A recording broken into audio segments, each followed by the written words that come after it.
पढ़ने जा रहे हैं एक बहुत इंपॉर्टेंट कॉन्सेप्ट जो कि है फासिज्म से रिलेटेड। ठीक है, फासिज्म टॉपिक आज हम कवर करने वाले हैं।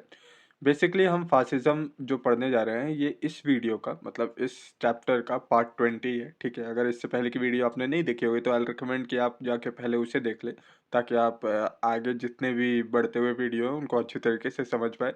आपको डिस्क्रिप्शन में उनका लिंक मिल जाएगा उस वीडियो का, नहीं तो आई बटन पे भी ऊपर इस साइड शो करेगा। ठीक है, तो विदाउट अ फर्दर ड्यू मैं आपको अपने नोट सेक्शन में लेकर चलता हूँ, जहाँ पे मैं फासिज्म से रिलेटेड अच्छे से आपको कॉन्सेप्ट समझा पाऊंगा। ठीक है, जितना भी फासिज्म है।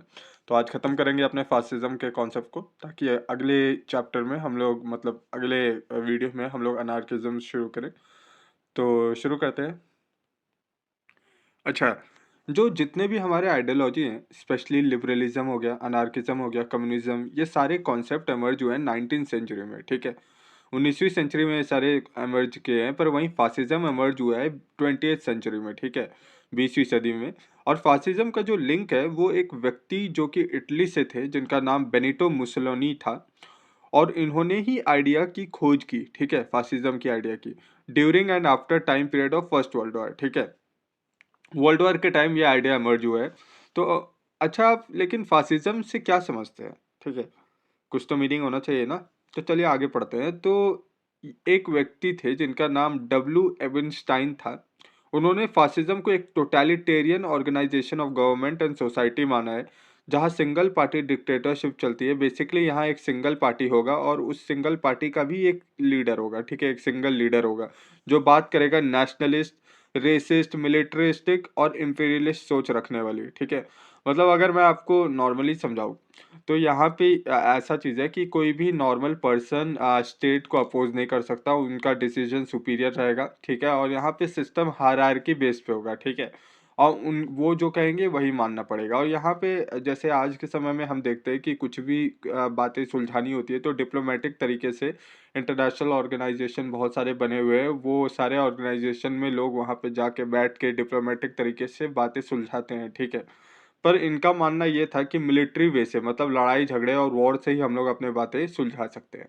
ठीक है, तो मूविंग फॉरवर्ड, तो फासिज्म जो वर्ड है वो कहाँ से डिराइव हुआ है? तो ये एक इटालियन वर्ड है, फासिस, जिसका मतलब है अ बंडल ऑफ रॉड, और एक एक्स ब्लेड निकला हुआ है। ठीक है, मतलब एक बंडल ऑफ रॉड है और उसके साथ एक एक्स का ब्लेड निकला हुआ है उसी रॉड में, जो सिग्निफाई करता है क्या? Authority of magistrate in imperial Rome. ठीक है, बाद में 1890 के करीब में ये फासिया वर्ड इटली में पॉलिटिकल ग्रुप या बैंड को कहने जाने लगा। ठीक है, फासिया का फिर 1890s में मतलब मीनिंग ही पूरा अलग हो गया। उसे हम लोग पॉलिटिकल ग्रुप या फिर एक बैंड, ठीक है, बैंड हम कहते थे फासिया को। फिर अगर फासिज्म के इमरजेंस की बात करें तो वो इन जनरल वर्ल्ड वॉर 1 और वर्ल्ड वॉर 2 के बीच में बहुत उभर के सामने आया है। ठीक है, जो फासिज्म वो रिएक्शन था rational idea, liberalism, enlightenment, modernity, ये जितने भी इंडिविजुअलिज्म, इन सबको, जितने भी ये चीज़ें थी, इन सबको अपोज करता था। ठीक है,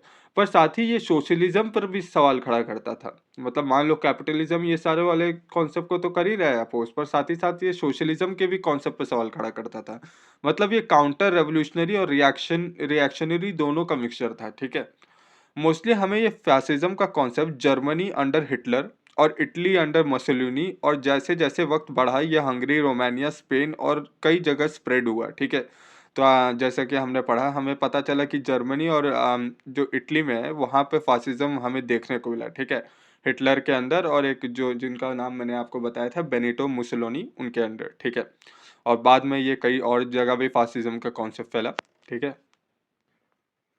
अच्छा, लेकिन कुछ रीजंस भी रहे हैं जिनके कारण ये फासिज्म डेवलप हुआ है। जैसे पहला फैक्टर है कि डेमोक्रेटिक गवर्नमेंट अभी रिसेंटली इस्टेब्लिश हुई थी। ठीक है, मतलब आफ्टर वर्ल्ड वॉर 1 कई पार्ट ऑफ यूरोप में तो क्या हुआ कि जो डेमोक्रेसी के वैल्यू है वो ऊपर से तो आ गए थे। ठीक है, ऊपर ऊपर से आ गए थे, बट सोसाइटी के अंदर वो इम्प्लीमेंट नहीं हुए थे। ठीक है, मतलब पुराने फ्यूडिलिटी, नोबिलिटी, ऑटोक्रेटिक के साथ मतलब मिले हुए थे, वो पूरी तरीके से नहीं हट पाई थी। ठीक है, इनिशियल स्टेजेस पे थे वो अपने, इसलिए लोगों में कई कन्फ्यूजन था। ठीक है, कि ये डेमोक्रेसी ही है कि ये पुराना ही तरीका अभी भी चले आ रहा है। ठीक है, तो दूसरा फैक्टर ये था कि जितने भी डेमोक्रेटिक रिजाइम्स थे, ठीक है, या ये अभी भी अनस्टेबल थे। मतलब रिजाइम्स क्या हो गया, मतलब पार्टी जो बनी हुई है नई, ठीक है, जो फ्यू और पार्टी और इंटरेस्ट हैं जिन लोगों के, वो जो नए बने हुए हैं उनमें अभी भी एक अनस्टेबिलिटी देखने को मिली। क्यों? क्योंकि जो लैंडलॉर्ड और इंडस्ट्रियल कैपिटलिस्ट थे, इन्होंने गवर्नमेंट तो फॉर्म कर ली, ठीक है, मिलकर, पर इनके बीच कॉन्फ्लिक्ट था कि सुपीरियर कौन है, हम किसकी बात माने, मैं तेरी क्यों बात मानूं, ऐसे टाइप में इनके बीच कहीं ना कहीं कॉन्फ्लिक्ट देखने को मिला, ठीक है। अच्छा, थर्ड फैक्टर क्या है? तो थर्ड फैक्टर ये है कि जो यूरोपियन सोसाइटी था, वो इंडस्ट्रियलाइजेशन के कारण डिसरप्शन आई थी, जिसके कारण middle class shopkeeper, small businessman threaten feel कर रहे थे, ठीक है, कि उनको कोई एक्सप्लॉइट ना कर दे, या ये इंडस्ट्रियल कैपिटलिस्ट, या फिर वापस से वो लैंडलॉर्ड इन ये स्मॉल शॉपकीपर्स जो हो गए, स्मॉल बिजनेसमैन हो गए, मिडिल क्लास पीपल हो गए, उन लोग बस इस डर में था जो हमारे साथ पहले होता जा रहा था, हमारे साथ जो इतना अन्याय हुआ वो वापस ना हो। तीसरा कारण ये भी था। अच्छा, अच्छा, एक बॉक्स में आप जब आगे पढ़ेंगे, ठीक है, ये बुक में, तो एक बॉक्स में आपको कुछ कुछ टर्मिनोलॉजी दिए हैं जिनको आपको समझना ज़रूरी है। जैसे आइडियलिज्म क्या होता है?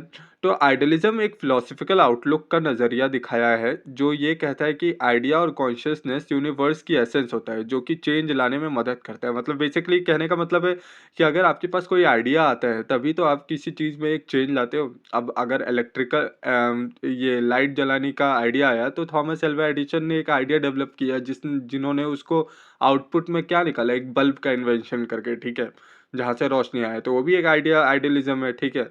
उनका एक अलग फिलोसफिकल आउटलुक था वो, ठीक है। अच्छा, डेमोगॉग क्या है? डेमोगॉग भी एक डेमागॉग आपको एक आगे मिलेगा बॉक्स में, ठीक है, स्मॉल बॉक्स में। तो इसका मतलब होता है, ये एक ऐसा टाइप है, इसे आप एग्जाम्पल से समझे कि कोई पॉलिटिकल लीडर है, एक लॉजिकल और रैशनल आर्ग्यूमेंट की जगह इमोशनल अपील करता है पब्लिक के सामने to win the support of its people. ये होता है डेमागॉग। मतलब आसान भाषा में कि हम तथ्य पे बात ना करते हुए उनसे मतलब इमोशनल सपोर्ट लें, ठीक है।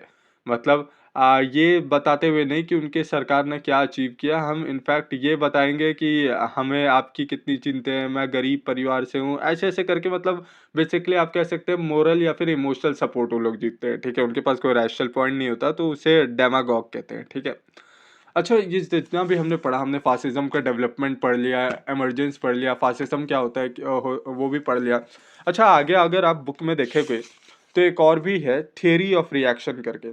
तो थियरी ऑफ रिएक्शन मैंने इसलिए इंक्लूड नहीं किया अपने नोट्स में क्योंकि वो सेम ही चीज़ बोल रहा है, थियरी ऑफ रिएक्शन में, ठीक है।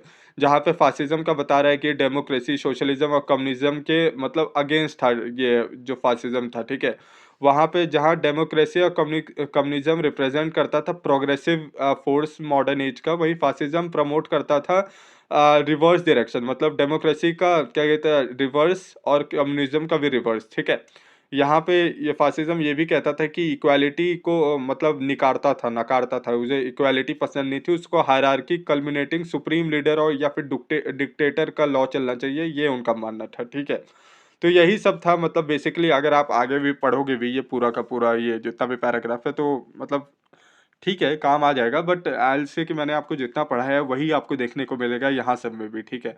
कोई इसमें कुछ चेंजेस नहीं है, बस यही है कि ज़्यादा इन्फॉर्मेशन है तो इतना आपको चाहिए भी नहीं, ठीक है।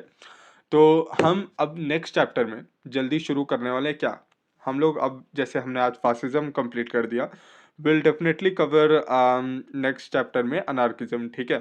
तो अगर ऐसा भी मुझे कहीं लगा कि कुछ कॉन्सेप्ट मैंने फासिज्म के छोड़ दिए हैं, तो ऐसा हो सकता है कि अनार्किज्म के अगले वीडियो में आई पुट इट टुगेदर, ठीक है, मैं उसको भी उसमें इंक्लूड कर दूंगा।